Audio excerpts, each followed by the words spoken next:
بسم اللہ الرحمن الرحیم۔ السلام علیکم۔ ایک چھوٹا سا لڑکا اپنے باپ کے ہمراہ جنگل میں چہل قدمی کر رہا تھا کہ اچانک پتھر سے پھسل کر گر پڑا۔ درد سے اس کے حلق سے تیز آواز برآمد ہوئی، آہ! لڑکے کو جب آہ کی آواز پہاڑوں سے آتی محسوس ہوئی تو بہت حیران اور متجسس ہوا۔ اس نے چلا کر کہا، تم کون ہو؟ لیکن اسے یہ جواب ملا کہ تم کون ہو؟ لڑکے کو غصہ آیا، چلایا، تم بزدل ہو۔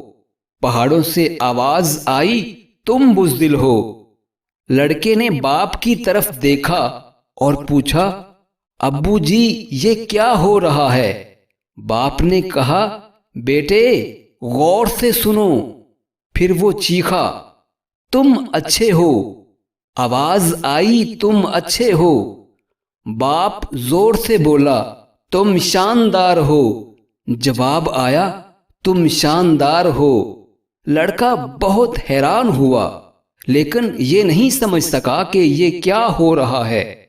باپ نے پھر بیٹے کو سمجھایا، لوگ اسے گونج کہتے ہیں، ایکو کہتے ہیں، لیکن حقیقت میں یہ زندگی ہے۔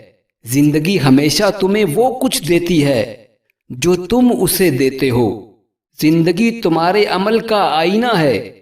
اگر تم زیادہ محبت چاہتے ہو تو زیادہ محبت دو، اگر زیادہ رحم دلی چاہتے ہو تو زیادہ رحم دلی دو، اگر عزت اور دوستی چاہتے ہو تو عزت اور دوستی دو۔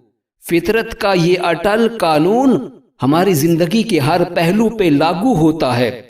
زندگی ہمیشہ تمہیں وہی دیتی ہے جو تم دیتے ہو۔